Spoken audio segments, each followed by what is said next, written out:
Muy buenas tardes. Estoy en una entrevista más para la página Piano en México, un espacio que empezó como una idea de la pianista argentina Durán, en la cual también estamos el maestro Antonio Manso, el maestro Rodrigo Acevedo Traba y un servidor Andrés Tapia, creando encuentros con músicos, con los pianistas. Y bueno, yo a partir de hace unas semanas, entrevistando a compositores, quiero hacer la invitación formal de que también vamos a estar transmitiendo o compartiendo estas entrevistas de manera oficial en el canal Cultura México. Maestro Michel Vega nos invita al respecto. Esta tarde tengo el honor de platicar con el compositor mexicano Samuel Simán, radicado en Nueva York, pero preferimos mejor que él ya pase y nos salude y se presente. Recuerden todos sus comentarios y saludos, por favor. Nosotros los podemos ver. Después repetir este detalle técnico. Nosotros los podemos ver. No solamente háganse presentes con likes, sino también con sus comentarios, sus saludos y sus críticas. Bueno, sin más, maestro Samuel, estamos en vivo. Qué gusto que estés conmigo esta tarde. Tengo entendido que estás en Nueva York y son también allá las 4 de la tarde, ¿verdad? ¿Cómo estás, Andrés? Muchas gracias por invitarme. Me da mucho gusto verte. Estoy muy contento de que vamos a tener esta plática acerca del piano. Mira, curiosamente no estoy en Nueva York en este momento. Yo he vivido en Nueva York muchos años y esa es mi base, pero en este momento no estoy en Nueva York. Estoy ahora en la ciudad de Nashville, en Tennessee, y aquí sí es la misma hora que en México. En Nueva York es una hora más tarde. Pero sí, de momento tenemos el mismo uso horario en este momento. Allá mucha música norteña, mucho norteño ahí, ¿no? En Nashville es la capital de la música que le llaman country music. Pero yo no tengo mucho que ver con eso, esa es toda otra historia, pero ya hablaremos de eso en otra ocasión. Sí. Uh-huh.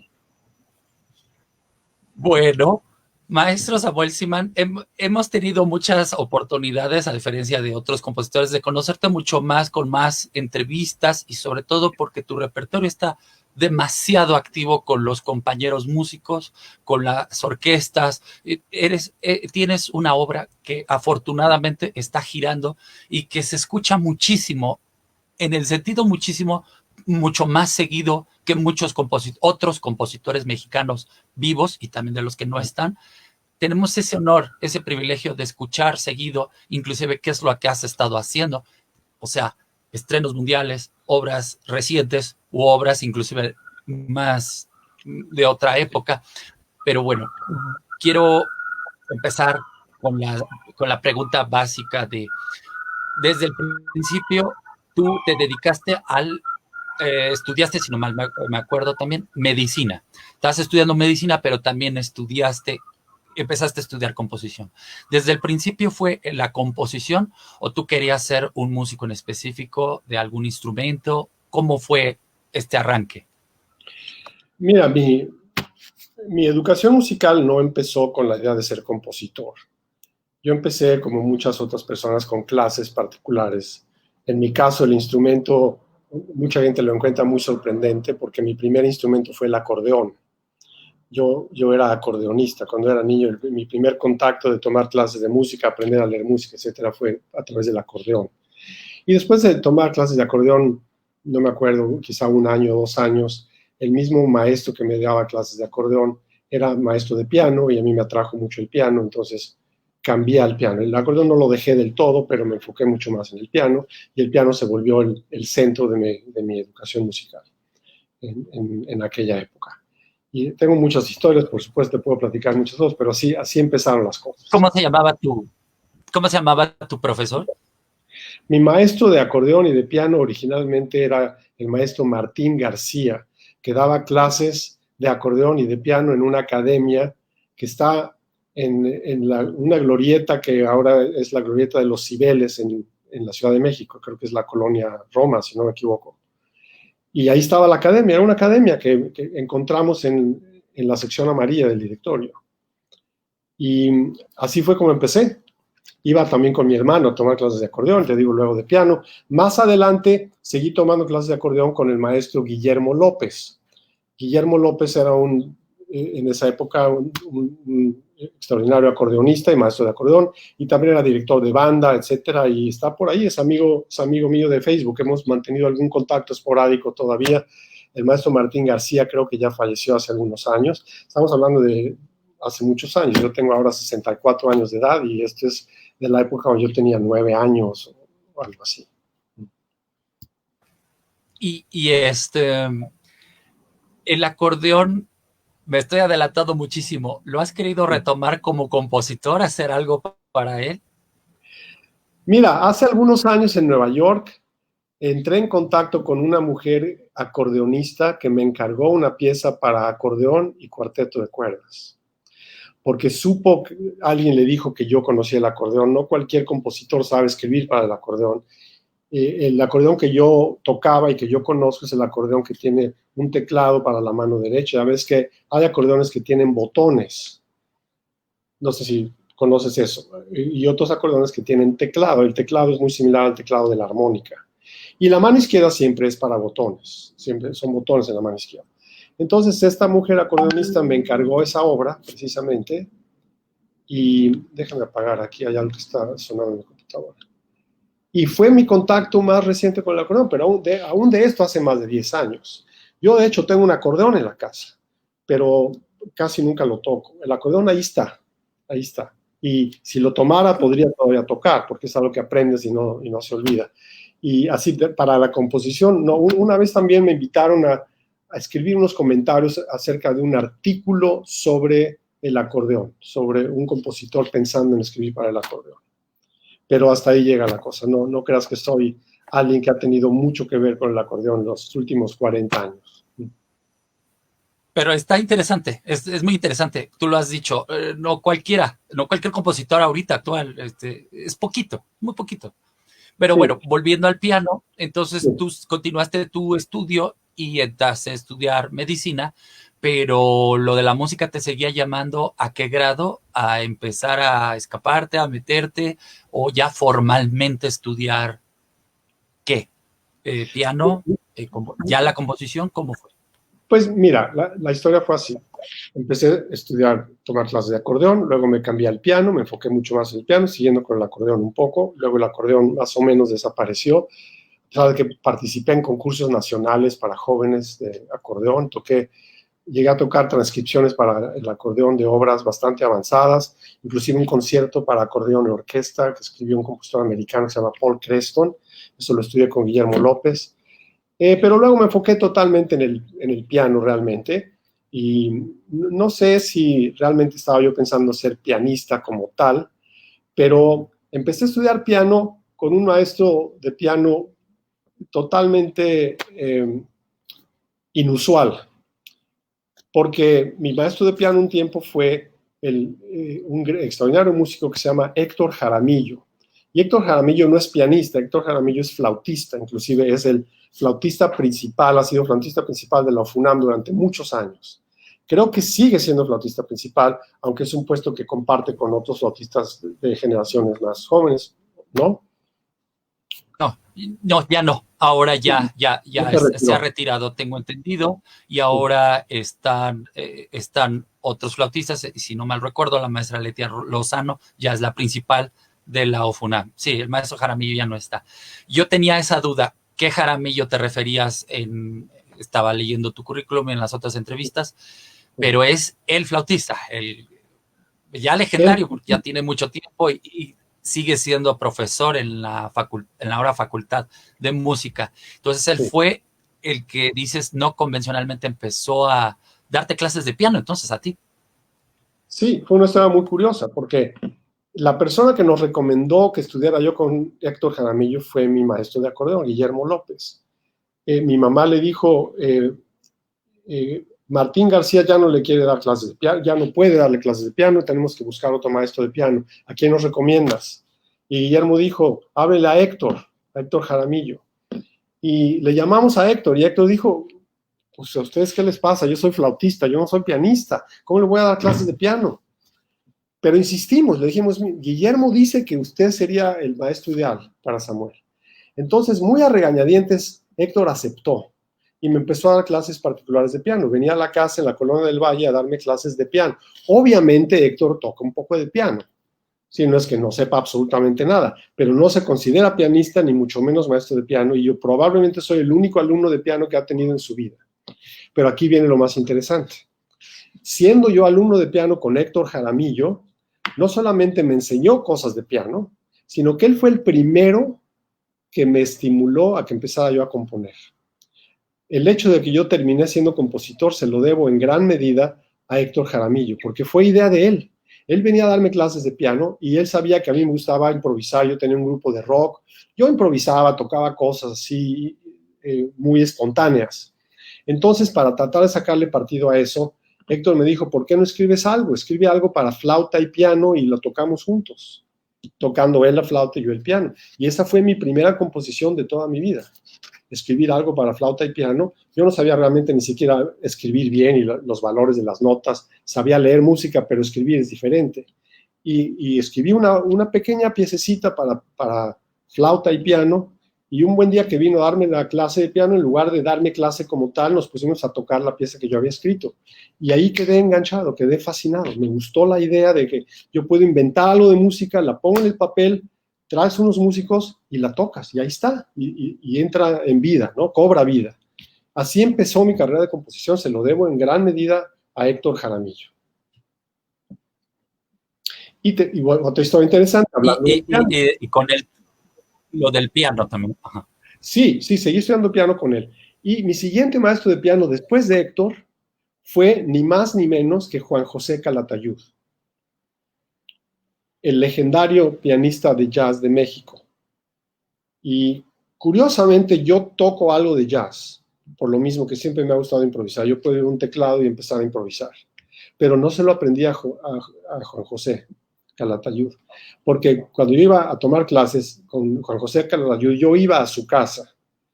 Y él, por cierto, vivía, no me acuerdo cómo se llama esa colonia, donde los nombres de las calles todos son nombres de músicos, que Juventino Rosas, o de pintores. Creo que es la parte de la Peralvillo, la parte baja de Peralvillo, se me olvidó ahorita el nombre. No, es por donde está Patriotismo, ya cerca de Barranca del Muerto. San Angelín. San Angelín. Por ahí.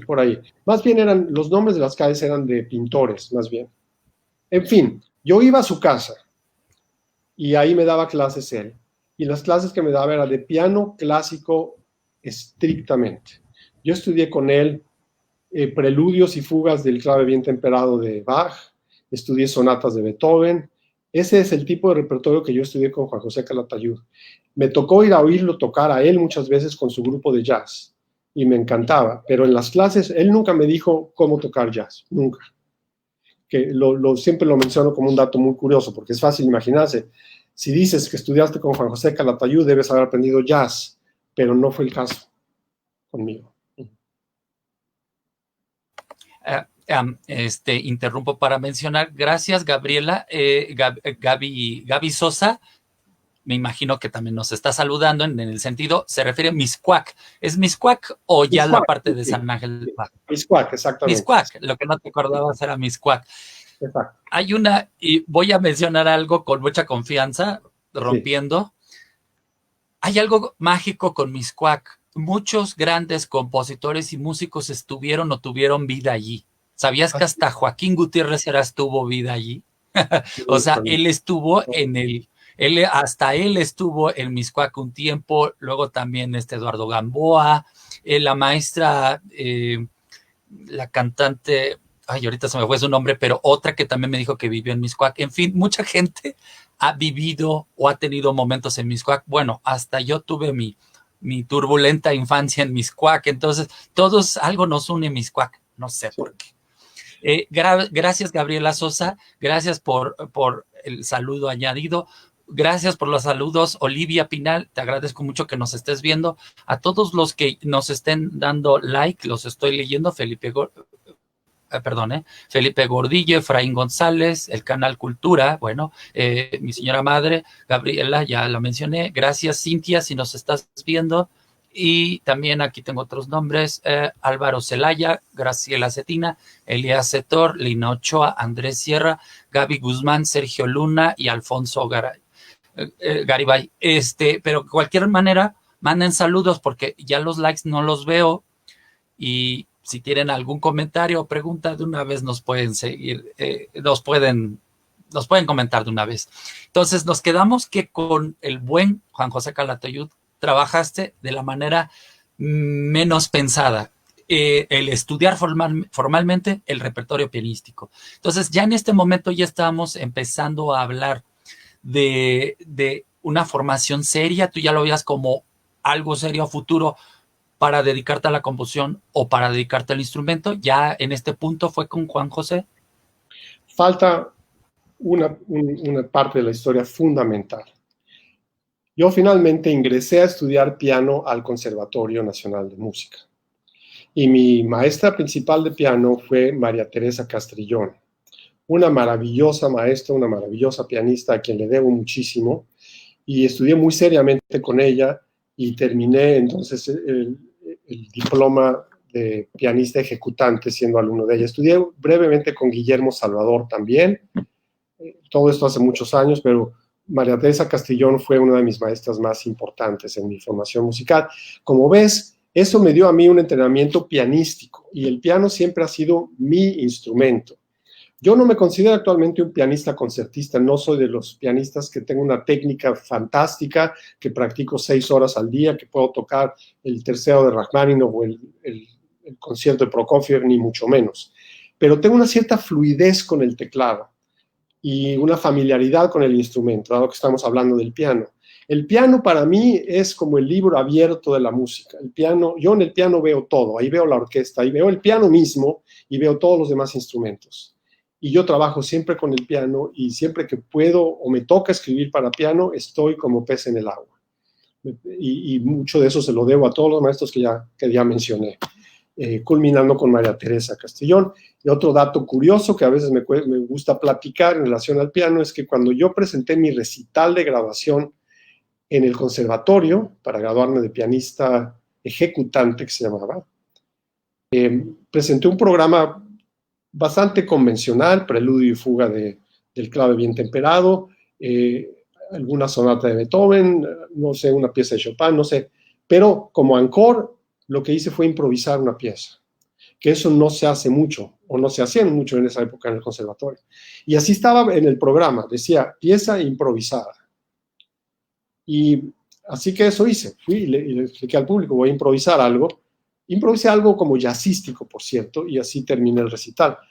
Y muchos años después, ya mucho más recientemente, lo he vuelto a hacer. Es algo que no había hecho mucho, porque hace muchos años que no aparezco yo en escenarios como ejecutante.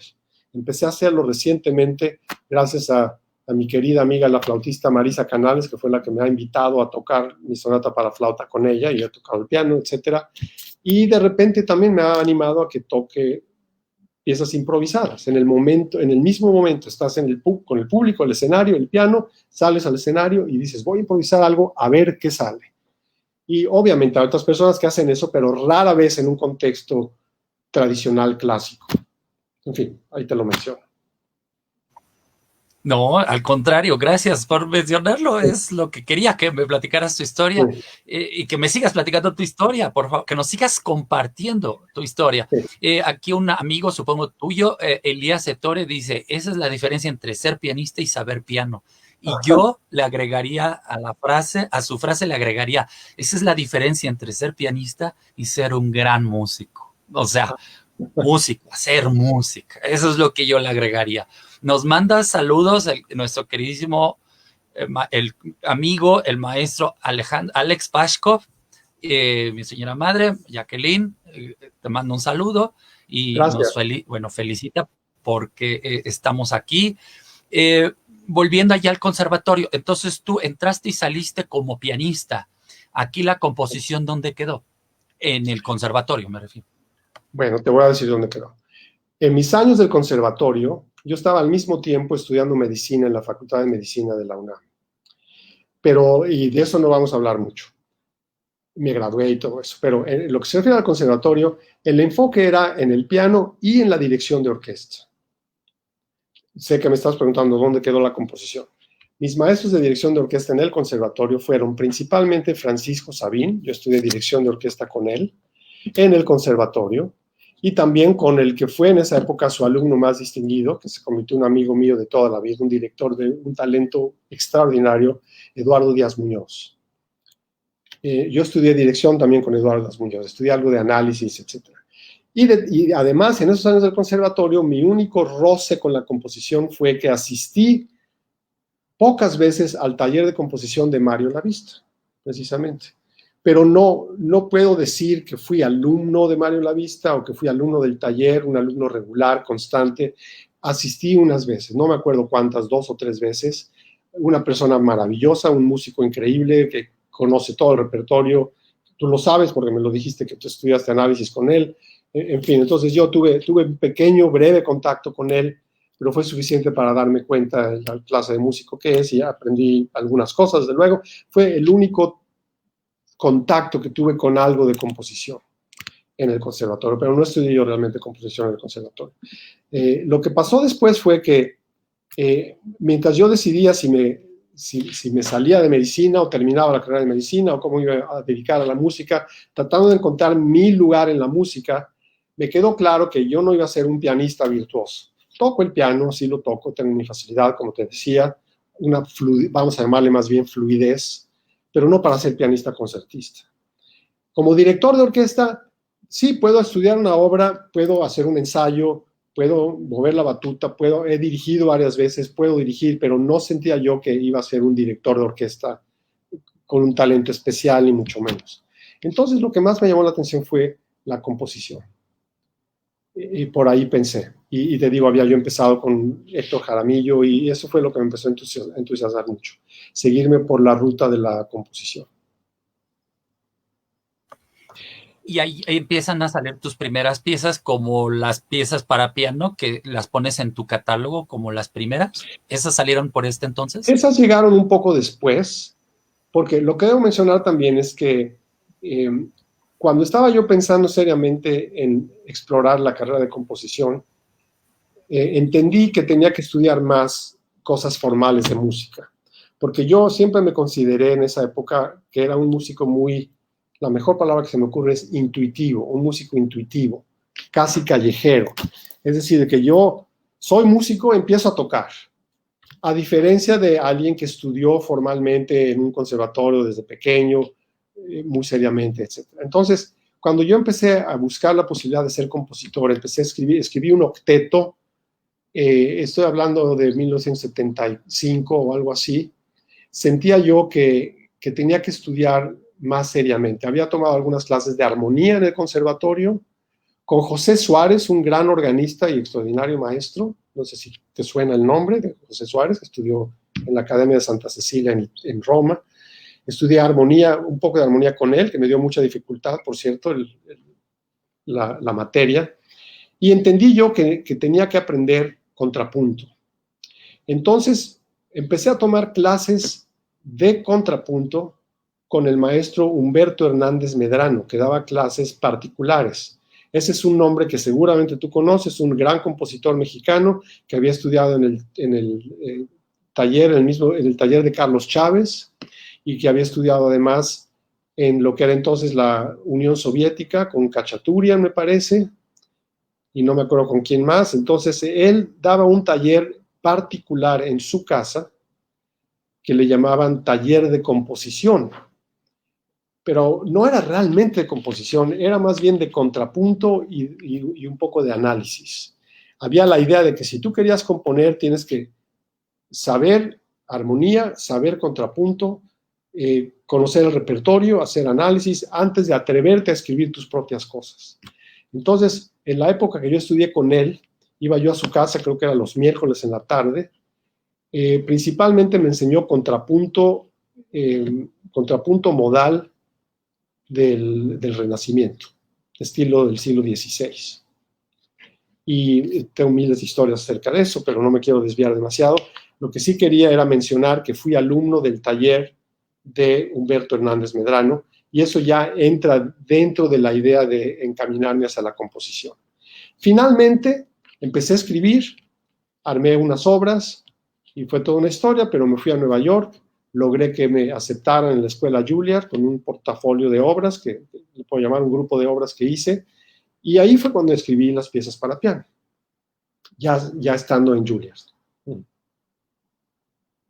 Esas piezas son las que vienen aquí, llamadas 3 piezas para piano. Exactamente.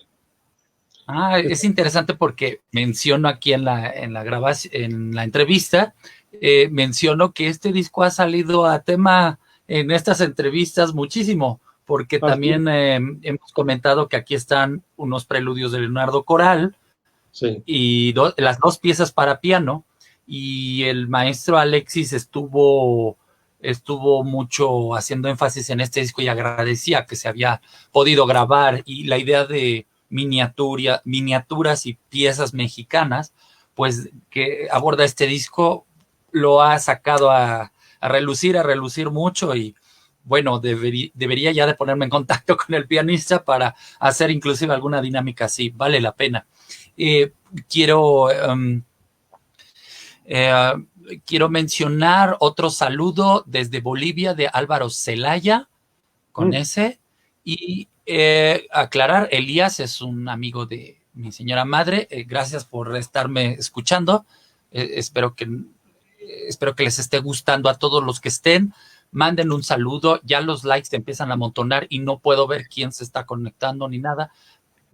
Manden un saludo, manden alguna pregunta que tengan aquí al maestro que nos está platicando delicioso, muy interesantemente.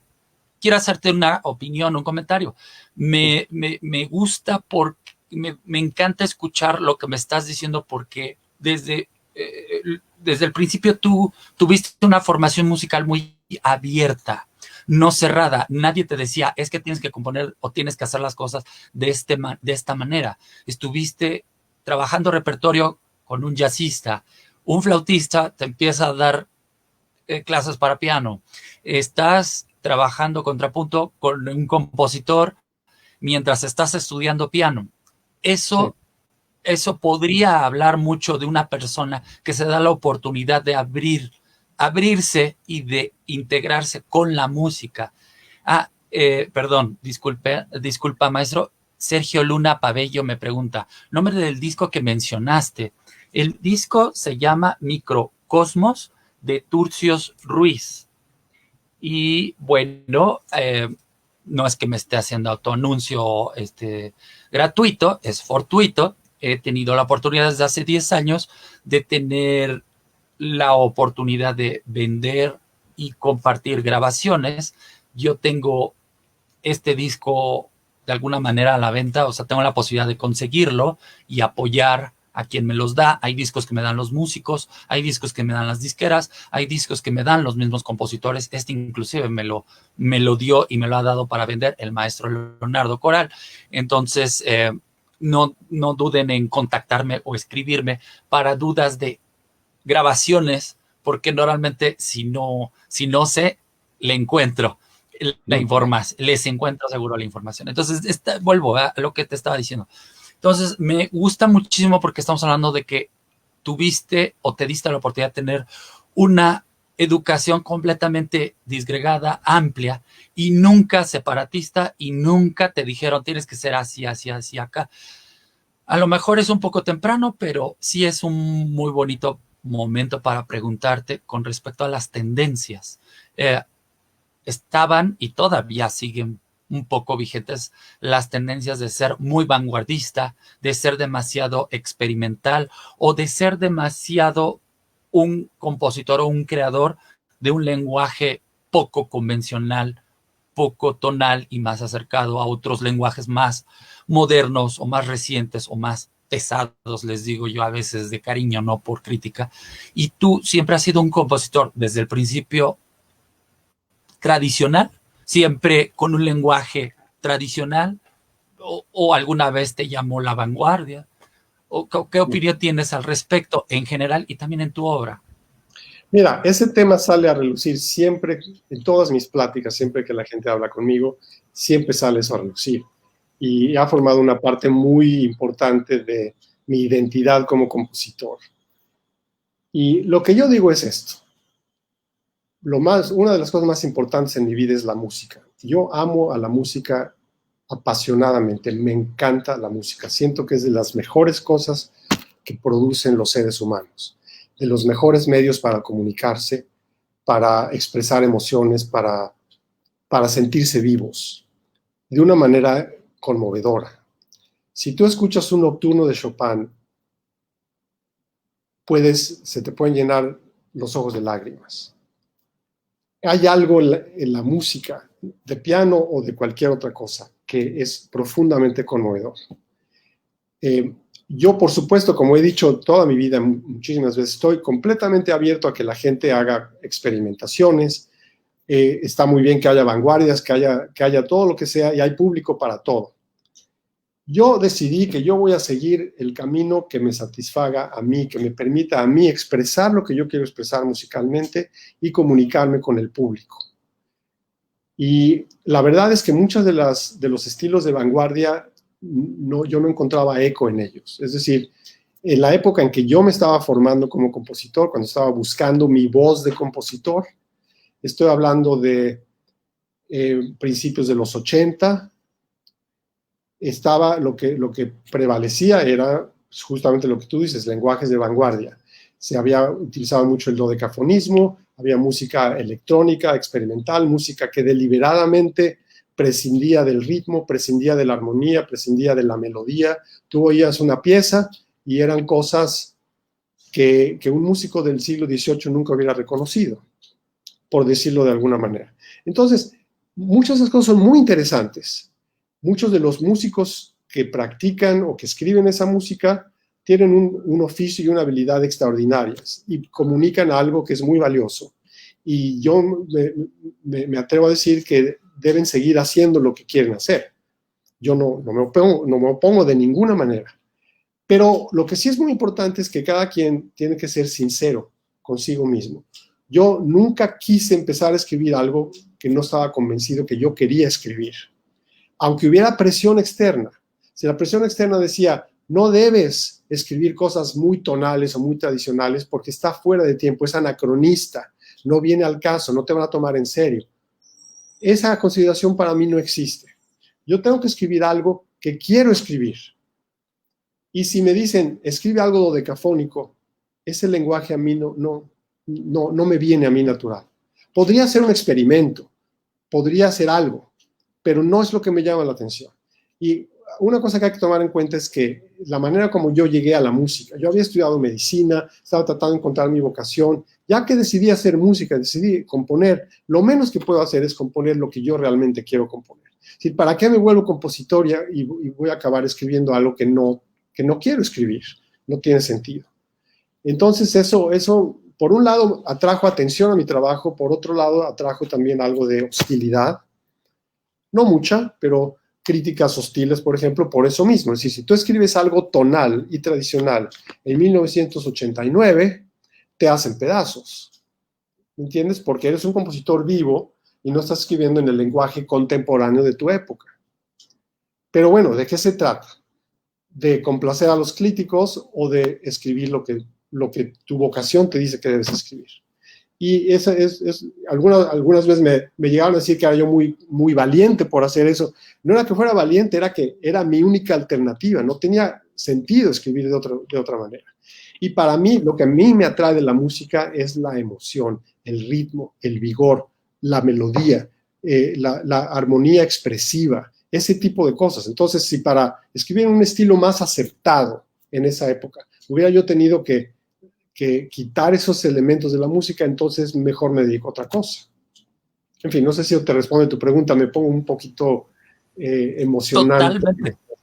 No, totalmente. Justamente, no, qué bueno que lo hagas de esta manera. Es la emoción, es mutua. A mí me emociona escucharte. Más que valentía, estás haciendo lo que tú quieres y estás compartiéndonos lo que, honestamente, al ser tú honesto, nos hablas en primera persona. Al hablarnos en primera persona es yo te propongo esto, mira, aquí está la pieza. Y el pianista dice, me identifico, aquí tengo que hacer algo. Yo abrí aquí brecha diciendo de que eras un compositor muy, muy común en el repertorio actual de los músicos y los intérpretes aquí en México y creo en otras partes por esa honestidad en tu lenguaje, no porque tu lenguaje sea tonal o demasiado, no, es por esta frescura, esta honestidad. También hay compositores y qué bueno que dijiste esto. Te voy a decir, dijiste algo que yo lo interpreto así. Si hay un compositor que no es tonal, es bastante con un lenguaje muy moderno, con un trabajo más complejo, pero tiene la misma honestidad y las mismas ganas de hacerlo, como tú lo estás defendiendo. ¿Qué crees? Sucede lo mismo.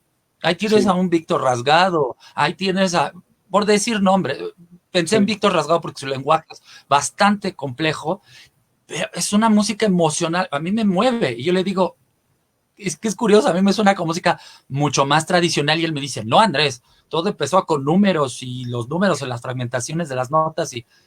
pero es tan honesto y es tan sincero, que los músicos dicen, voy a tocar su música, voy a hacer esto, o sea, la música lo llama a uno, al músico, y también al público, al integrarme, público. De hecho, una extensión a lo que acabas de compartir, querido maestro, dice Sergio Luna Pabello, maestro Samuel, ¿cómo describiría su proceso de creatividad al componer? Entonces es como lo mismo. ¿Quieres comentar algo al respecto de esta pregunta? Claro, claro, claro que sí. Mi proceso es el siguiente. Gracias por la pregunta. Como dije antes, yo tiendo a trabajar en el piano. Hay colegas míos que hacen exactamente lo contrario, que sienten que pueden crear mejor sin acercarse al piano. Para mí el piano es un estímulo. Yo me voy al piano, como les digo, para mí hay una línea continua entre la improvisación y la composición. La improvisación es una manera de componer y de la improvisación se pasa a la composición. Entonces, si yo quiero componer algo, lo primero que hago es ir al piano. Me pongo a pensar qué tipo de obra voy a hacer. ¿Va a ser una obra triste, oscura, deprimente, fúnebre? ¿O va a ser una obra celebratoria o una obra introspectiva? ¿Va a ser lenta, va a ser rápida? En fin, darme una idea general del carácter, por lo menos del principio de la obra, de la naturaleza de la obra. Y una vez que tengo una idea de por dónde va, para responderle esta amable pregunta, empiezo a improvisar, empiezo a buscar. Y yo funciono mucho con temas. A mí me parece fundamental que una obra tenga temas reconocibles y memorables. Eso lo aprendí de algunos de mis maestros de Juilliard, por cierto. Había un maestro en particular que me decía, si vas a hacer una obra, asegúrate que tengas material memorable, que tú reconozcas, que los escuchas reconozcan. Entonces empiezo con esa búsqueda, algún motivo musical, algún tema musical, alguna idea musical que me atraiga, que pueda yo retener, que pueda recordar. Y los voy apuntando. Escribo algo, esto me parece interesante, tiene potencial, lo apunto. Y luego empiezo a improvisar. Y la pieza empieza a surgir en los dedos. Y llega hasta un punto en que ya no sé qué sigue, entonces lo toco y lo vuelvo a tocar y lo vuelvo a tocar y de repente se me ocurre qué es lo que sigue y lo toco de nuevo. Y luego si no me gusta lo quito, en fin. Pero toco mucho al piano antes de poner cualquier cosa en el papel. Y ya que empieza a cobrar forma, entonces lo empiezo a notar de una manera abreviada, no poniendo todas y todas, absolutamente todas las notas. Lo empiezo a notar y ya teniendo el material y teniendo la idea de cómo fluye la pieza, entonces ya la empiezo a componer y empiezo a resolver los problemas específicos, técnicos, de qué notas son, cuál va a ser la armonía, qué instrumento toca qué, si es para piano solo, bueno, esto va en la mano derecha, esto va en la izquierda, etcétera, y así va surgiendo la obra. Esa es mi respuesta a la pregunta de Sergio Luna Pabello. Muchas gracias por la respuesta. Ampliaste lo que estabas comentando. Sí. Nuestro querido amigo Alex Pashkov te hace una pregunta que yo creo que hace referencia a algo que se me adelantó. Yo también te lo quería preguntar. ¿Qué opinabas de la música de Philip Glass, que además es tu vecino, el neoyorquino, él es el compositor neoyorquino más famoso del planeta, Philip Glass? Me gusta mencionar este aspecto porque él, de alguna manera, hubiera parecido un compositor demasiado cerrado y tuvo en algún momento la oportunidad de hacer un documental de cómo era su vida en Nueva York, etcétera. Entonces ahora la referencia a Nueva York, el que haya trabajado hasta con Woody Allen, y es algo, se me hizo muy orgánico verlo como ser humano allí. Entonces, estaba platicando ayer de Philip Glass en mi taller de análisis, perdón, con mis alumnas, con una queridísima amiga Cintia, que espero que nos siga viendo, pero también pensé, le voy a preguntar a Samuel, que vive en Nueva York, pues, ¿qué opina? Si tiene alguna relación con él, o estando y siendo parte de la, ¿cómo se llama? De la planta académica en Juilliard. ¿Hay alguna relación aquí con el compañero Philip Glass? Mira, resulta que casualmente sí tuve un contacto con Philip Glass el año pasado, pero fue mi primer y único contacto. La escuela Juilliard tiene ahora un nuevo presidente que asumió su puesto apenas hace 2 años, creo que está por cumplir, acaba de terminar su segundo año. Por primera vez en la historia de Juilliard, el presidente de Juilliard no es un músico, sino un bailarín. Se llama Damien Wetzel. Y a él le gusta mucho la música de Philip Glass y lo ha invitado a Juilliard. Entonces yo coincidí con Philip Glass en 2 o 3 eventos que se hicieron en Juilliard. Yo asistí como miembro de la planta de profesores y Philip Glass apareció en esos eventos, le tocaron algo de su música, él mismo tocó algo y de hecho hubo un evento muy curioso en que trajeron a unos indígenas mexicanos que tocaban algo de música tradicional indígena mexicana, y no recuerdo de qué grupo indígena era, pero Philip Glass estuvo trabajando con ellos en algún lado en la costa del Pacífico, no me acuerdo en qué estado. Y en gran parte por eso a mí me invitaron en especial, porque yo soy profesor mexicano en Juilliard, y entonces estuve platicando con Philip Glass, estuve platicando con estos músicos mexicanos tradicionales indígenas, y ahí tuvimos una conversación muy agradable y todo eso. Entonces, para responder a tu pregunta inmediata, Andrés, sí llegué a tener un contacto con él a raíz de esto, pero antes de eso no. Es decir, él vivía en Nueva York y yo también, y nunca habíamos tenido un contacto personal. Yo hace muchos años fui a oír una de sus óperas, porque era pues, el compositor más famoso, etcétera, una ópera que se llama Akhenaten, que la acaban de producir de nuevo después de 20 y tantos años.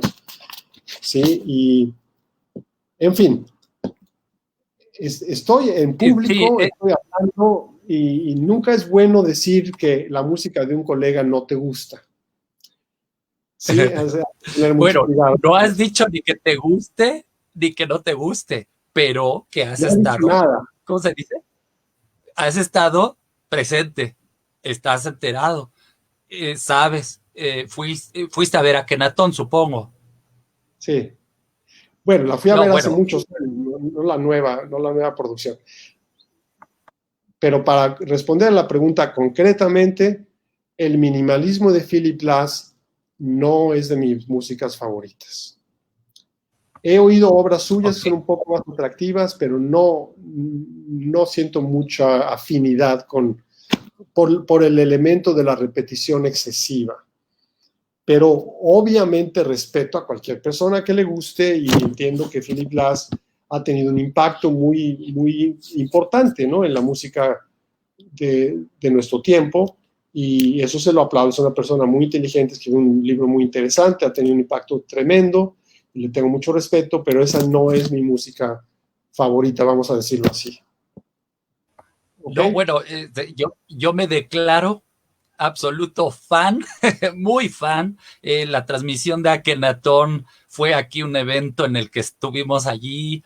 Cuando hace 2 años estuvo con estos músicos de aquí de México, lo presentó en Bellas Artes, en el Palacio de Bellas Artes.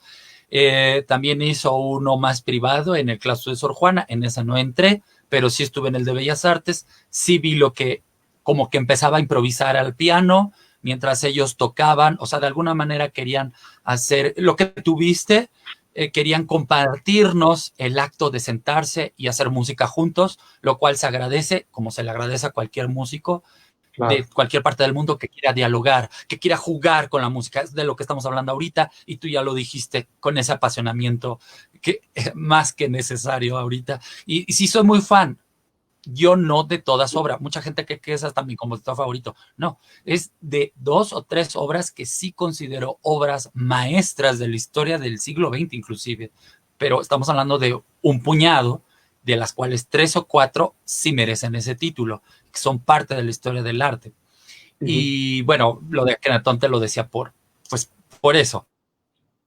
Muy bien. Eh, un amigo, Alfonso Garibay, un amigo mío, dice, admiro mucho su obra, le agradezco tales comentarios sobre las ideas musicales. Soy historiador y usted me reitera el pensamiento de importantes filósofos, musicógrafos de la música y musicógrafos de la música. Y claro está, de los mismos maestros de la música. Sergio Luna te agradece el haber contestado la pregunta. Un amigo, Arturo, me da mucho gusto, profesor, me da mucho gusto, Andrés, también por aquí, una felicitación, profesor Andrés, Francisco Ibarra, siga adelante, sí, muchas gracias, gracias por los agradecimientos y las felicitaciones, y yo se las doy también de regreso al maestro Samuel. Regresamos a lo del piano, empiezas a Sí. componer formalmente como estas piezas para piano, y el piano sigue estando en tus obras, ya que podrías considerarte un compositor cuya que la mayoría de la obra sea de cámara. Eh, sí, a ver, si te pones a ver en el número de obras que he escrito, sabes que tengo que mover una cortina que hay demasiada luz. Permíteme un segundo. Sí, mientras les sigo comentando al público que por favor, si gustan, mándenme un saludo, alguna pregunta al maestro, porque yo en los likes no veo quién está conectado y así aquí puedo seguir viendo quién está conectado. Ok, Sí, ya me estoy. comentabas, maestro, con respecto a lo de Sí, el piano tu música de cámara, y que la música de cámara es lo que predomina en toda tu lista de obras. sí, sí, sí. Si uno se pone a ver la lista de obras que he producido en toda mi vida creativa, hay muchas más obras de cámara que de ninguna otra cosa. Sí, hay muchas obras de cámara, hay algunas de piano solo, hay música para guitarra sola, hay música para metales, hay música para voz y por supuesto hay música para orquesta. Pero lo que predomina son las obras de cámara, efectivamente, y muchas de las obras de cámara, no todas, pero muchas, tienen piano. Y además, mencionaste ya hace rato eh, la flauta y a una persona muy especial, Sí, Marisa Canales. sí, Inclusive la disquera que funda Marisa Canales hace 25 años ya, Urtex, abre con un disco con tus obras, la exactamente. sonata para flauta y piano, una sonata que queremos, que nos gusta mucho escuchar, que muchos han grabado, ya por lo menos hay 3, y por ahí creo que hay una 4ª grabación, es una obra que se toca seguido, eh, gusta escucharla, y de alguna manera creo que esa, como muchas, define mucho tu sonido, tu estilo. Es raro decir esto de un compositor, pero a veces escuchas sus obras y dices, tienen algo en común. Hay un dinamismo, algo enérgico que mencionaste por ahí en tus descripciones. Lo dijiste, a mí me gusta mucho el movimiento, a mí me gusta mucho lo rítmico, es algo que me fascina, lo dijiste hace un momento. Y Exactamente. creo que es algo que es parte de todas, hasta tus obras más de tempo, más tranquilo. Maestro Samuel, ¿la música se puede visualizar? Es una pregunta un poco interesante, pero igual y tienes alguna respuesta al respecto. ¿La música se puede visualizar? Nos pregunta Francisco Ibarra. Yo creo que la respuesta es que sí, se puede visualizar. Eh, Habría muchas maneras. Una manera es visualizarla subjetivamente.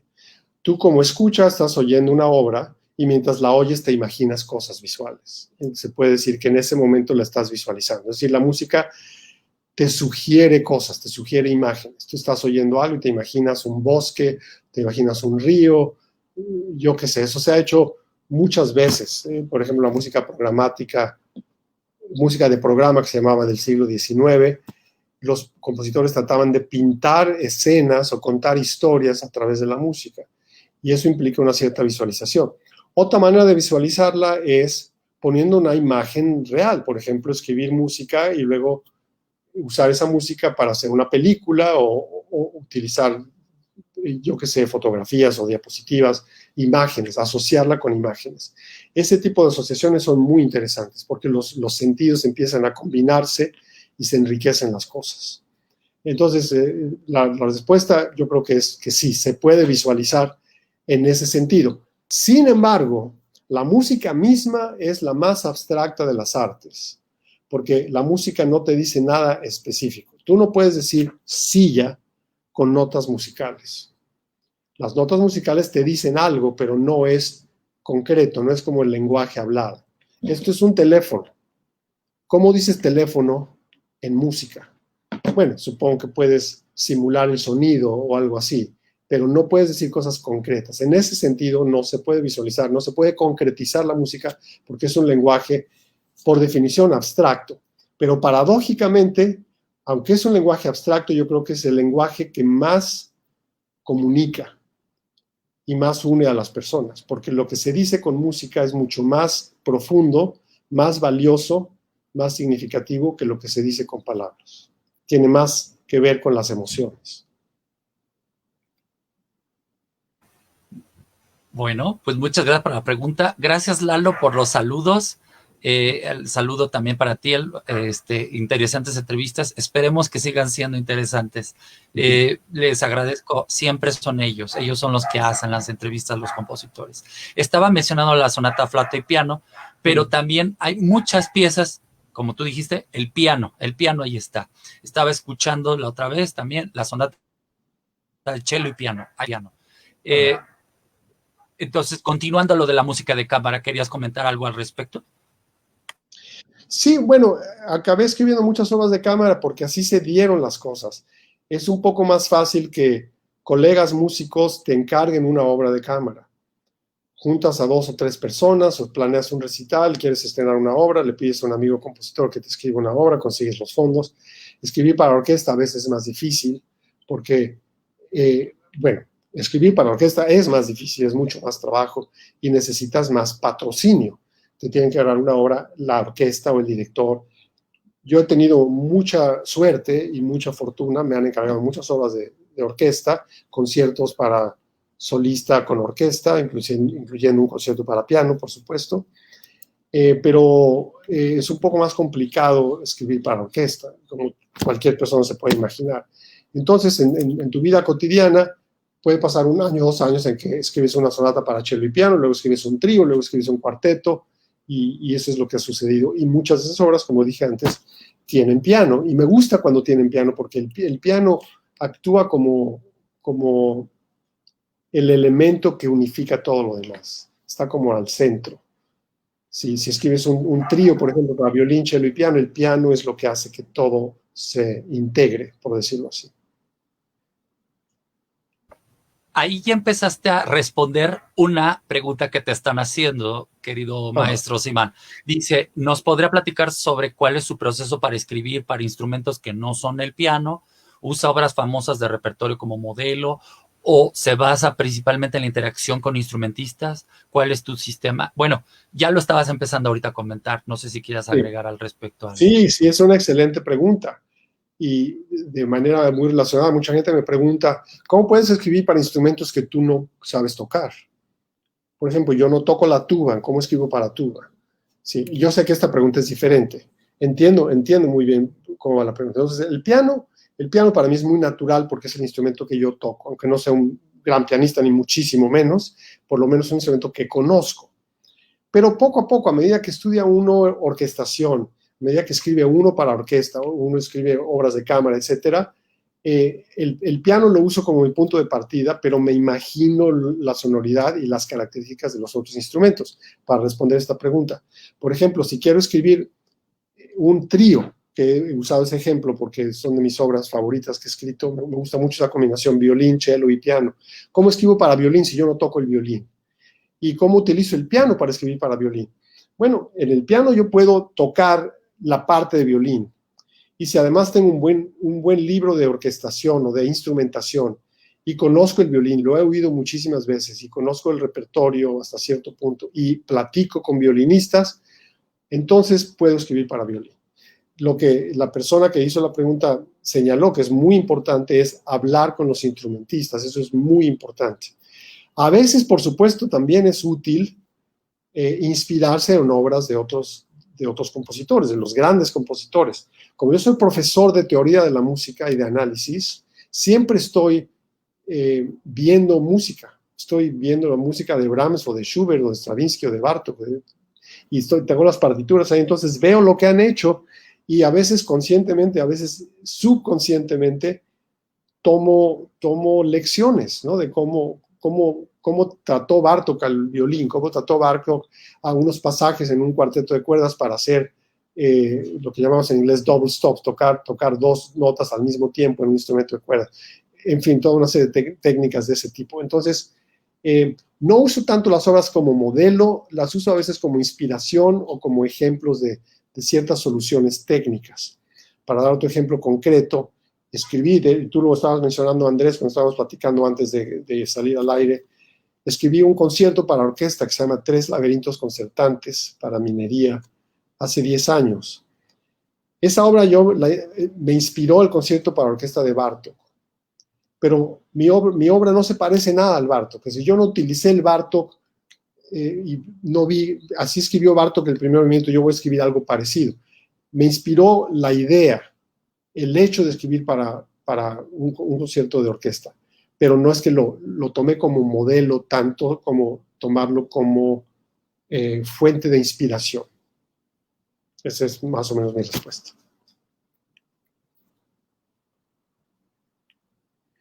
Le agradezco mucho la pregunta.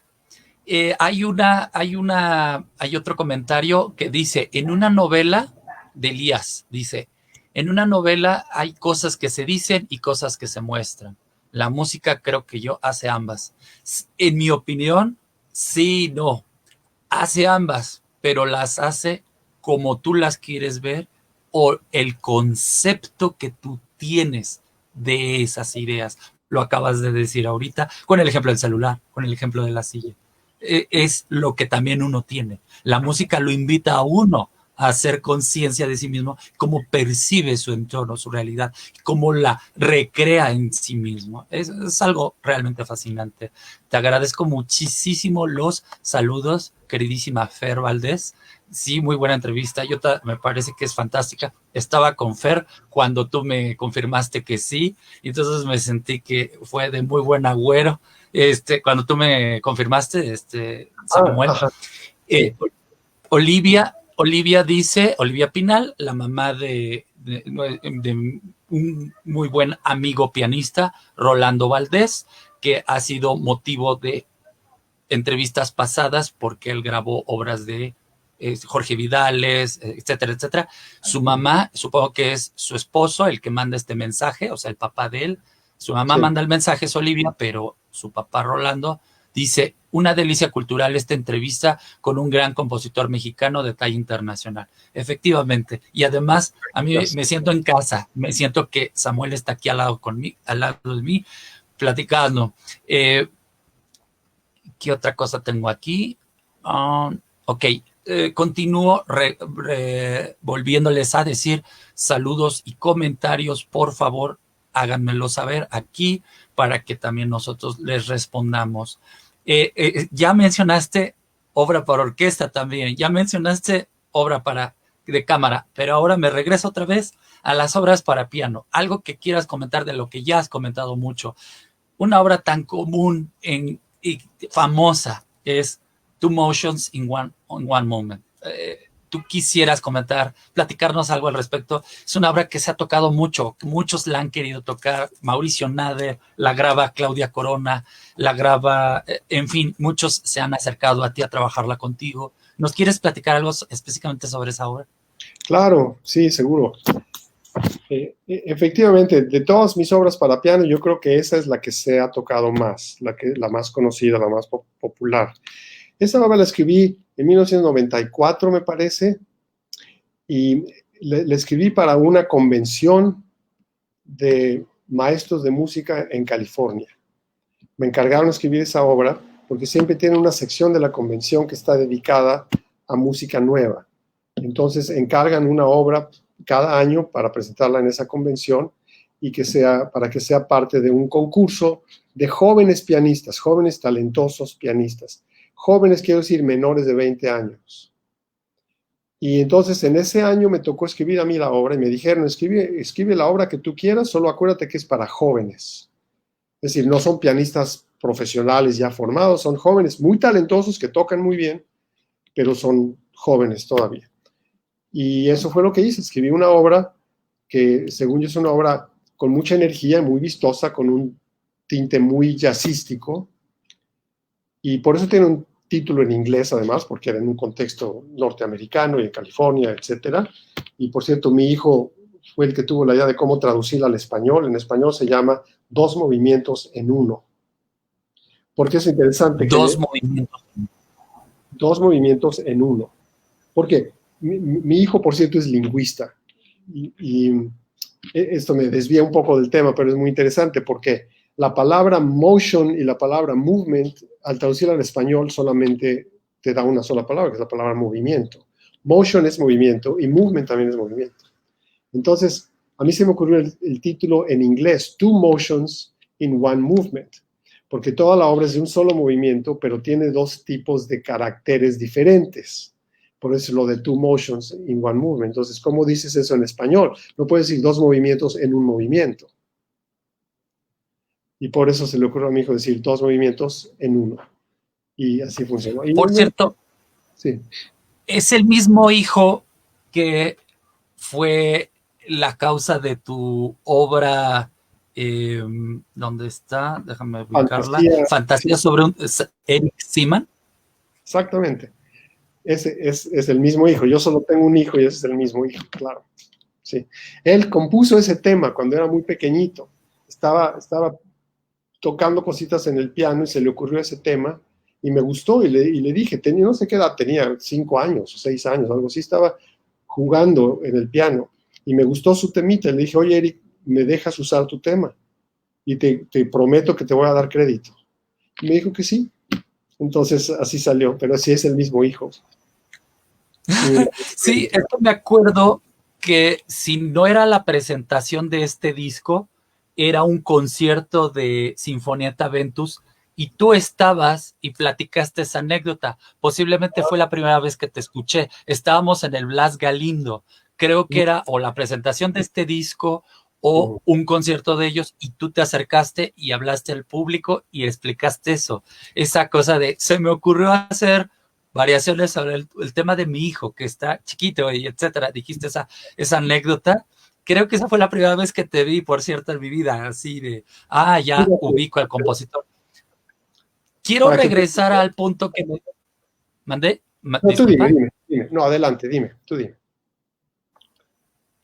Ok, quiero ahora preguntarte, antes de pasar a otra obra para piano solo, quisiera preguntarte sobre esta relación que has tenido con Urtex, que mencioné hace rato, maestra Marisa Canales, y cómo la disquera ha tenido esa oportunidad te ha comisionado, te ha invitado, ha sido mutuo.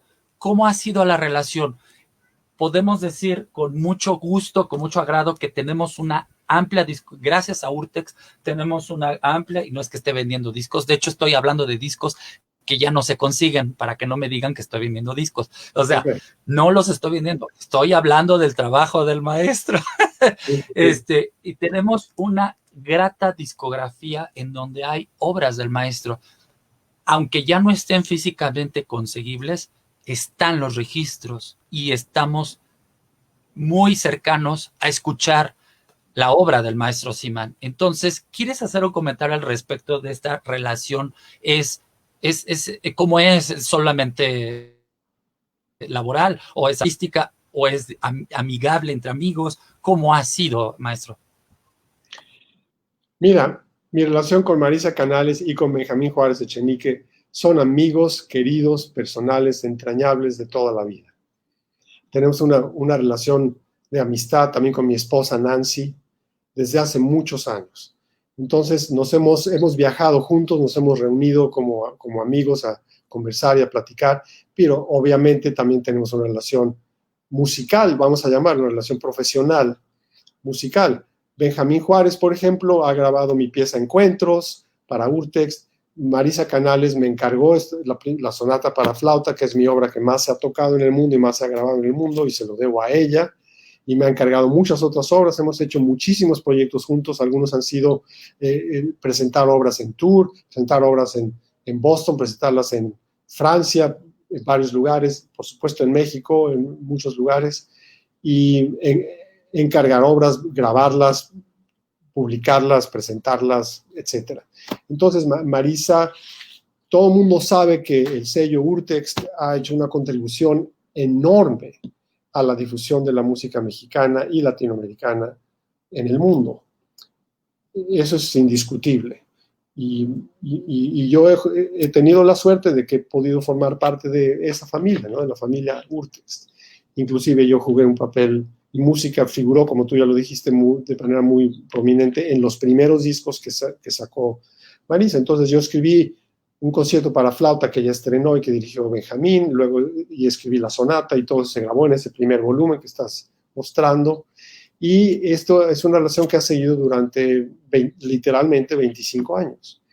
Hemos sacado varios discos desde entonces y yo les tengo un afecto y un cariño y un agradecimiento enorme a Marisa, por supuesto, a Benjamín. Hemos hecho muchas cosas juntos y tenemos planes de seguir haciendo mucho. Sí, yo de este lado también les agradezco esa necedad, esa energía incansable de que podamos tener estos registros. Pero ojo, ha tenido esta relación que le quise preguntar al maestro, pero también hay otras marcas que tienen obras del maestro Simán. En la marca, en Quindecim hay muchas grabaciones, como la del maestro Mauricio Nader, que hizo en vivo de esta pieza que acabamos de comentar, efectivamente, de Two Motions.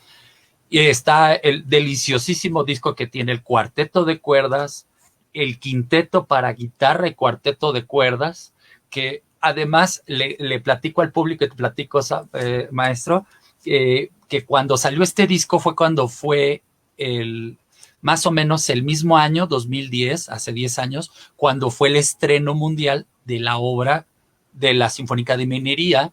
Y me acuerdo que la gente llegaba, esto es algo que se debe de decir y compartir. La gente llegaba a la venta, a la feria de libros de infantil y juvenil, al stand de Quindecim, algunos hasta sabiendo que no era Urtext, que era Quindecim, y preguntaban, ¿tienen discos del compositor Samuel Simán? Eso para mí es algo que me emociona, que llegue alguien preguntando por un compositor vivo mexicano, bueno, un compositor vivo mexicano, y que además fue por una obra que escuchó en un concierto, y todavía como que fue un estreno mundial que le gustó muchísimo a esta persona, una persona que puede no ser, que no es estar a dedicarse a la música, o que tiene una melomanía pasiva o pasajera, y llega y pregunta, discos de Samuel Simán, y les decíamos, acaba de salir porque también salió por el 2010. Entonces era emocionante decir, tómelo, o sea, qué bueno que pregunten por él, qué bueno que les gustó esta obra en aquel entonces, el verano pasado. Y siguiendo de los discos y las obras que no son para piano, aquí un compañero, Guillermo Mireles, te quiero hacer esta pregunta. A ver. Como seguimiento a la respuesta de las obras de otros instrumentos, ¿podría platicarnos sobre la historia de la suite para dos violonchelos? ¿Toma como inspiración directa o indirecta? ¿Tomó alguna obra de inspiración directa o indirecta? ¿Cómo fue la interacción con el maestro Prieto y Yo-Yo Ma, que fue a la que está dedicada, por cierto, y que está grabada en este disco con Carlos Prieto, pero con Juan Hermida? No, el otro chelista es Jesús Castro Balbi.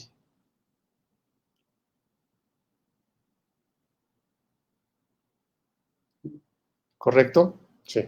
Sí, correcto, pero sí, ¿qué nos quieres decir al respecto de esta obra? Sí, bueno, esa es una historia muy, muy simpática, digamos, muy agradable. Carlos Prieto ha sido amigo de Yo-Yo Ma durante muchos años. Entonces a Carlos se le ocurrió encargarme una obra para dos chelos con la idea de presentársela a Yo-Yo Ma para que en algún momento la tocaran ellos dos juntos. Entonces eso me dijo, mira, quiero que escribas una obra, una suite para dos chelos y se la voy a proponer a Yo-Yo Ma. Entonces a mí me entusiasmó mucho eso, imagínense.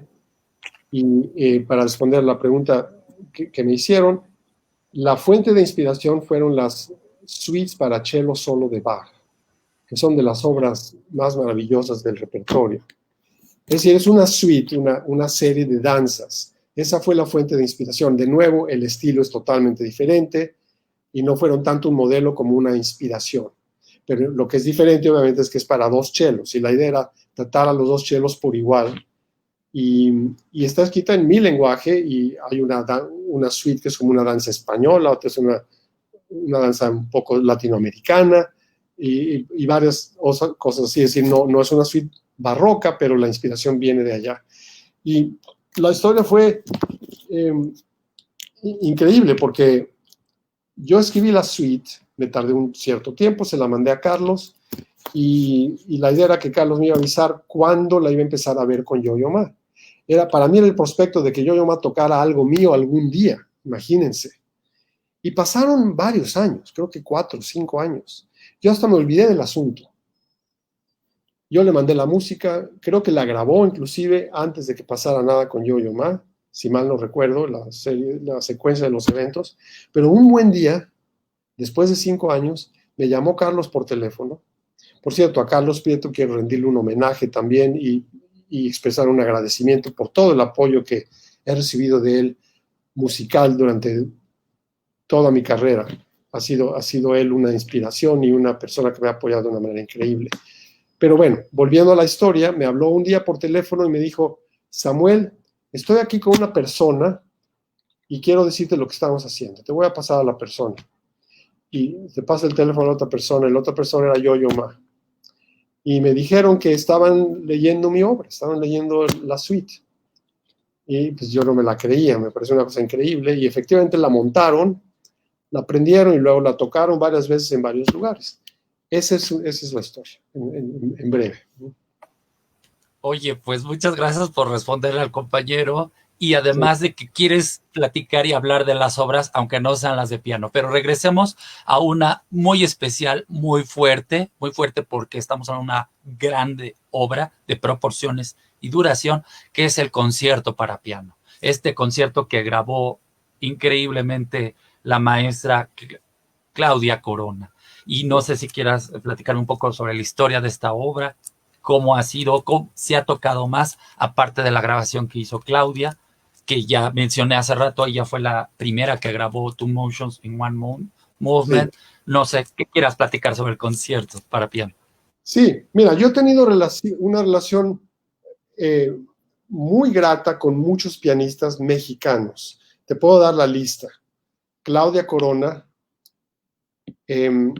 Mauricio Nader, ya lo habías mencionado, Juan Pablo Orcasitas, Fernando San Martín, son los nombres que me vienen ahora.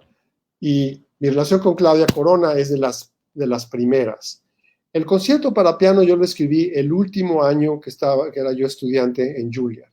Y se lo escribí a una gran y queridísima amiga mía, una pianista argentina, que era compañera mía en Juilliard. Se llama Miriam Conti. una maravillosa pianista, como digo, argentina, que radicaba en Nueva York.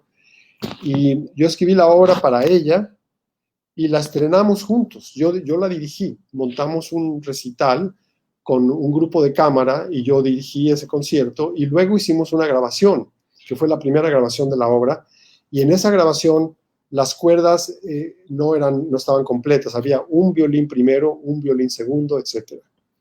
Y esa fue la única grabación que existió durante muchos años.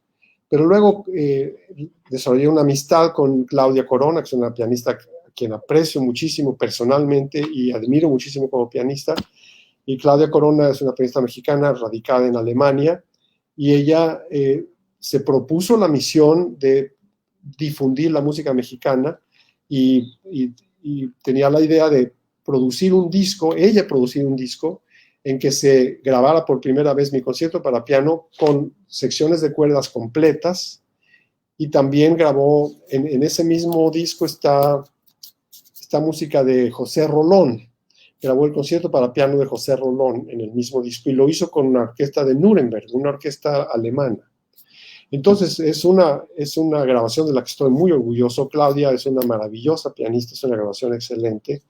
Y esa es la historia del concierto para piano. Es una obra un poco inspirada en Prokofiev, en Bartók, que tiene mucha energía en los movimientos externos y muy introspectiva y muy meditativa, con solos de maderas en el movimiento lento del medio. Eso es en pocas palabras.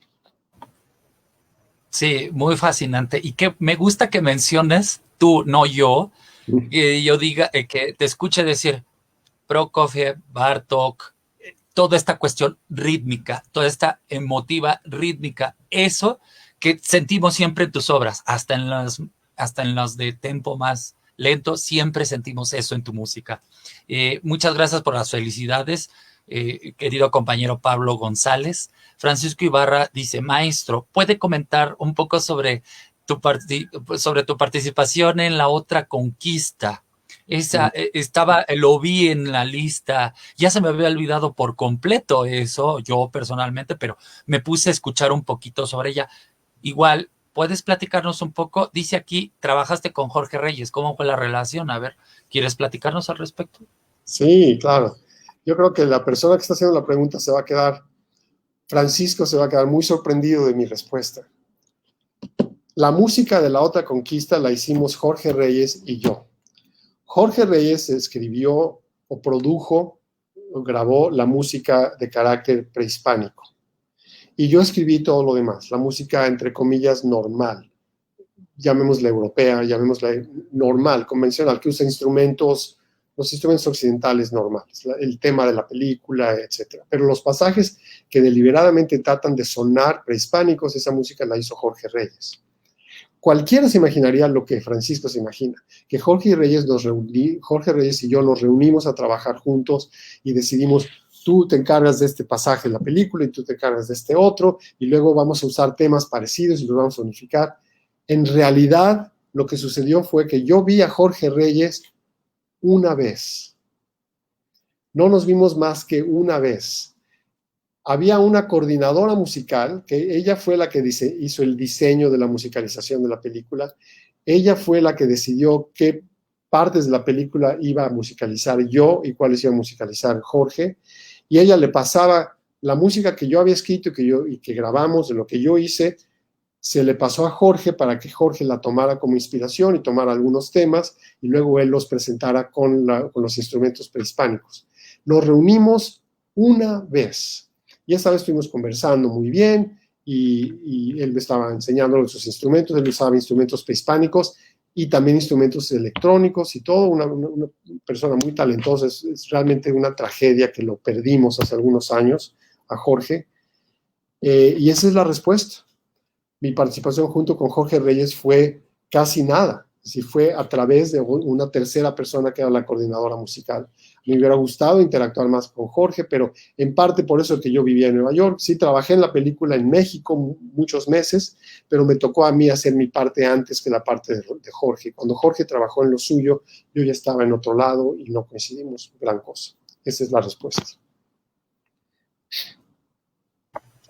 Sí, suele suceder mucho en música de películas que tienen dos o más autores que participan, que a veces no, cada quien en su lado, y Sí, resulta que la integración audiovisual, el discurso bueno, de la película, es la que los une y los hace parecer uno solo, ¿no?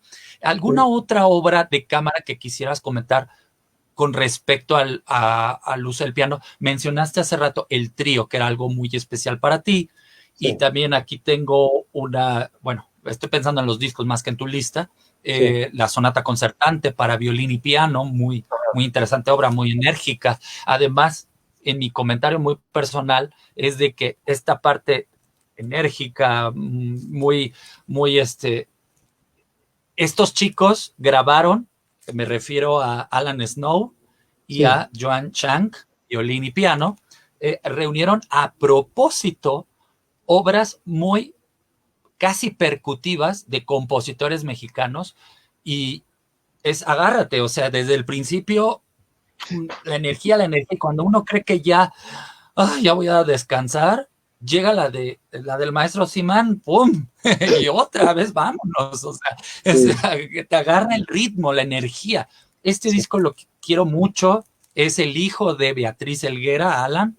Me siento orgullosísimo de tener una relación con Beatriz, que me dijo que escuchar este disco. Leonardo Coral me lo obsequió. Les agradezco a ustedes su música, su oportunidad para comentar. Entonces, al respecto de esta obra u otra que quieras comentar algo, maestro. La sonata concertante para violín es una obra, ya la considero temprana, porque la escribí cuando era yo alumno de Juilliard, muy al principio, en los años 80, en el 80 y, ¿qué sería? 85, algo así, si mal no recuerdo. Pero ya entonces estaba yo encontrando mi voz como compositor. Esta idea que he repetido muchas veces, que tenga mucho vigor rítmico, que tenga ritmos un poco yaceados a veces, que tenga muchos acentos, el uso del contrapunto con imitación, mucho de eso ya lo ves en esa sonata.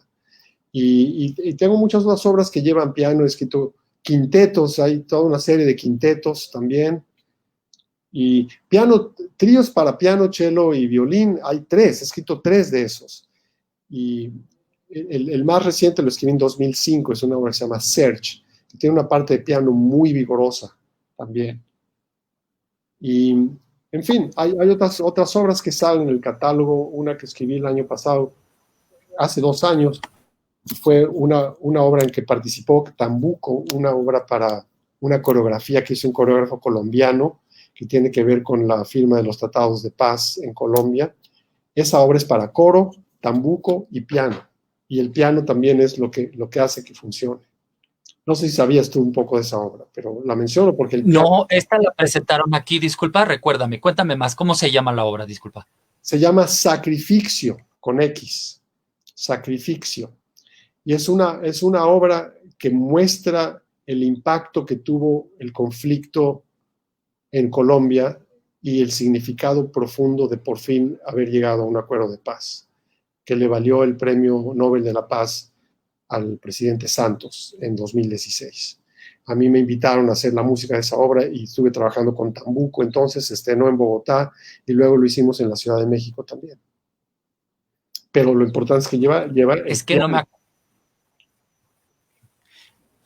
Qué bueno que lo mencionas. Ahorita no me acuerdo si estuve o no, si la vi o no. No, híjole, es que ya luego son tantas cosas. Te pido una verdadera disculpa, porque si no, si estuve allí ya te hubiera dicho, no, pues sí, aquí escuchamos y lo estaría comentando.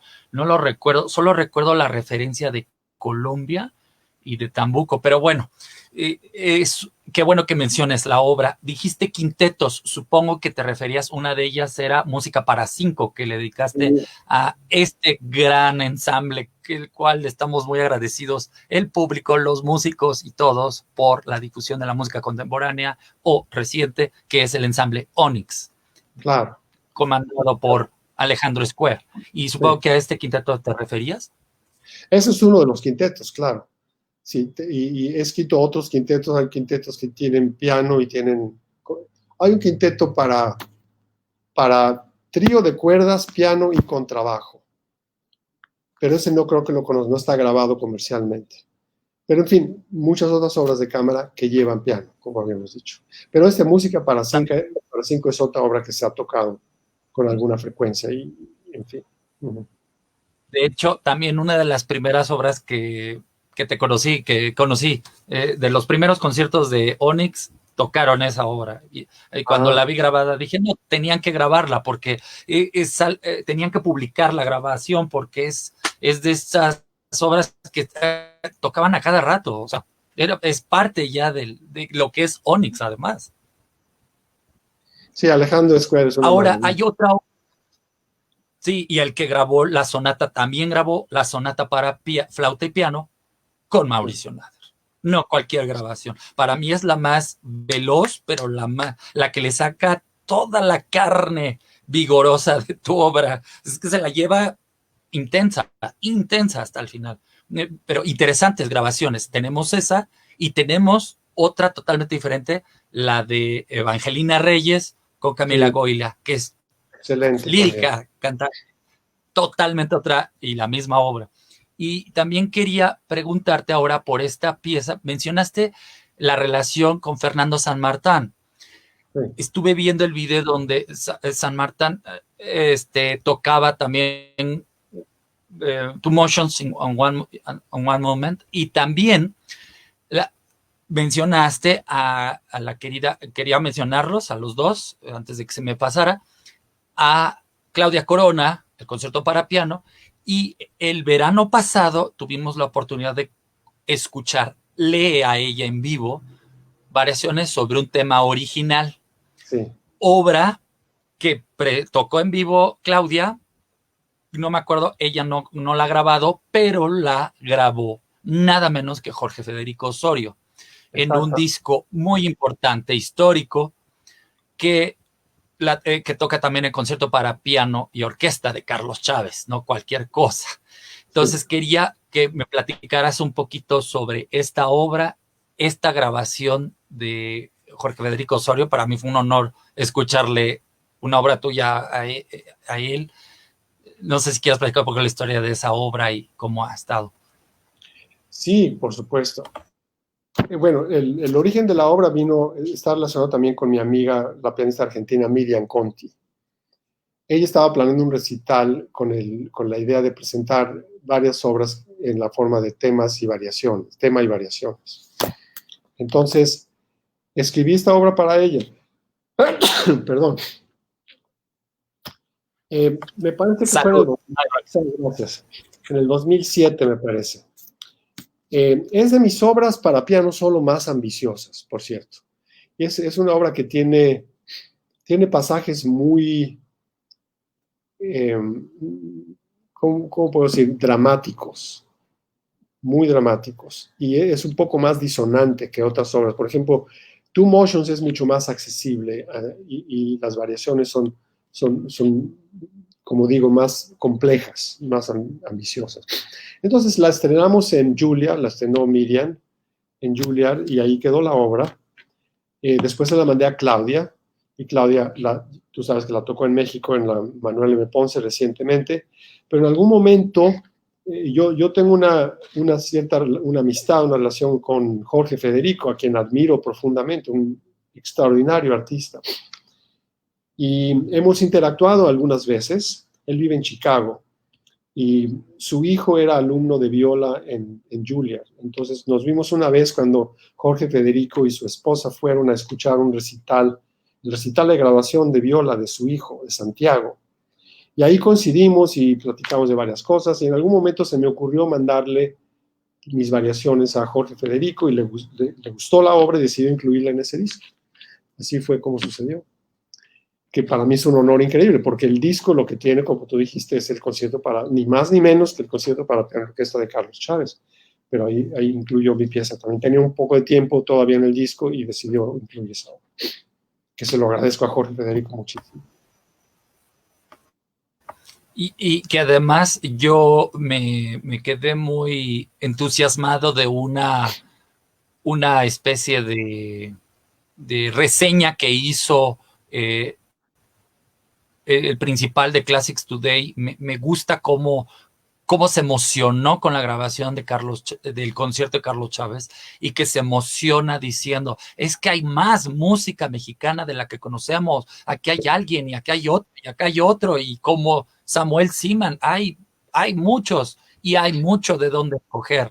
Una de mis necedades que sigue mi cabeza todo el tiempo, que hay mucho por escuchar y que todas tienen algo que compartirnos y todos ustedes, cada quien en su trinchera, cada quien con su estilo, tienen muchas obras para que nosotros podamos descubrir. Ya estamos concluyendo, se nos fue volando el tiempo. Le digo al público, muchas gracias de nuevo. Si tienen una duda, si tienen una pregunta, un comentario, háganlo ahorita porque ya nos estamos empezando a despedir. Maestro, ¿hay otra obra que quieras comentar para los pianistas, para el público entusiasmado con tu repertorio para el piano? ¿Alguna referencia, alguna cosa? Gracias por mencionar mucha música en donde el piano se necesita, pero ¿alguna otra que quieras mencionar, maestro? Bueno, sí, precisamente, bueno, quiero poner énfasis de nuevo en los pianistas con los que he colaborado. Juan Pablo Orcasitas es un maravilloso pianista mexicano que vive en Nueva York, por cierto, y que ha tocado y grabado Two Motions in One Movement. Lo grabó en su disco de debut, incluyó la obra en su debut en Carnegie Hall que hizo, por ejemplo. Él tiene estudiado y ha tocado mi concierto para piano también. Mi concierto para piano lo han tocado 3 pianistas mexicanos: Claudia Corona, Mauricio Nader y Juan Pablo Orcasitas. Los 3 lo tienen montado. Si hay por ahí una orquesta que lo quiera tocar, cualquiera de los 3 lo puede tocar, y lo han tocado antes. Y también quiero mencionar que con Fernando San Martín, a él escribí una serie de preludios para piano solo, que creo que no ha estrenado todavía, pero lo estoy anunciando, o no sé si estoy anunciando prematuramente, pero hay unos preludios que ya existen, unos que me encargó a mí, otros que le encargó a otros colegas míos, y en algún momento esos preludios van a salir en videos o en discos o algo así.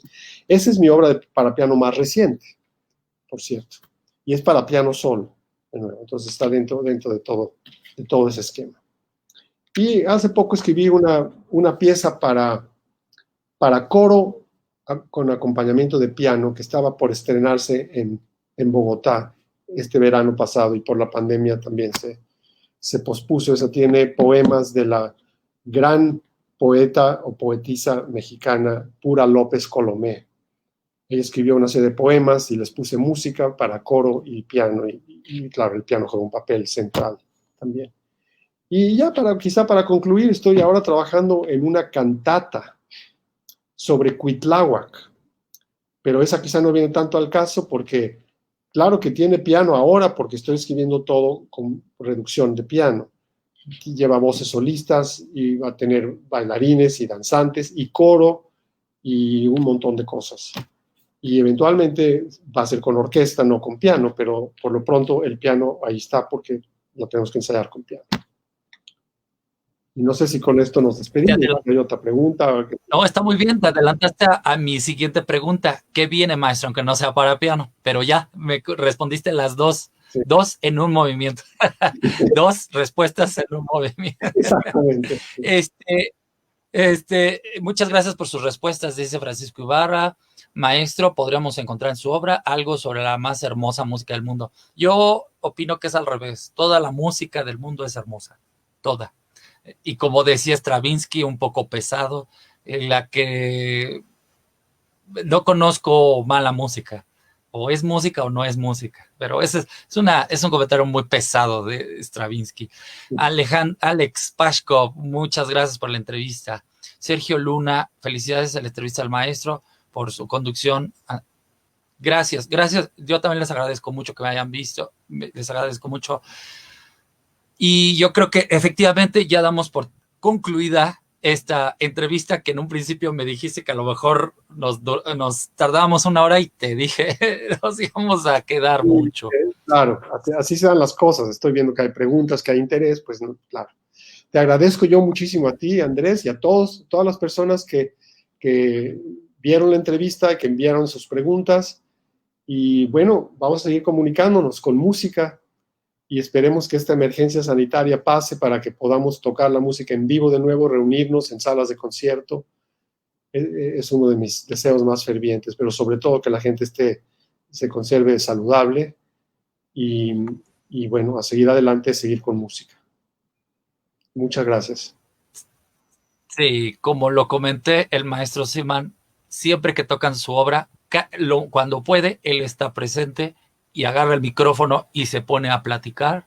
Como le decía antes de comenzar, hace 10 años, por el estreno de su obra orquestal, el maestro agarró el micrófono y empezó a platicar de su vida, su trabajo, casi 3 horas. Entonces es exquisito escuchar al maestro Siman hablar de música, hablar de sus obras tan emocionado, porque además nunca se queda, jamás te quedas en la parte técnica. Siempre quieres que la gente te pregunte y siempre quieres que le quede claro que tú vienes a presentar lo que has estado trabajando, tu inquietud, etcétera. Se agradece, como lo comentaron otros, se agradece que lo seas así, maestro, que sigas siendo así. No te me vayas, solamente te voy a disminuir aquí la imagen, voy a concluir la entrevista, no te me vayas para despedirme de ti.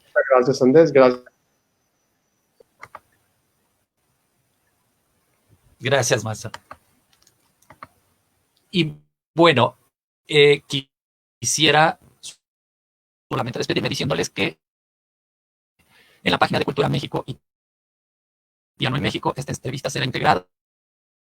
Esperemos que lograr mucha más conexión en otros espacios aquí en el Facebook. Gracias por su participación. Recuerden que siguen las entrevistas, continúan las entrevistas los sábados a los maestros pianistas. Esperemos también seguir con las entrevistas a los compositores. Denle like, manténganse, sigan la página de Piano en México. De nuevo, en nombre de todos, les agradecemos muchísimo que hayan estado con nosotros. Gracias, Graciela, por tu último saludo. Gracias a todos. Hasta luego. Buenas tardes.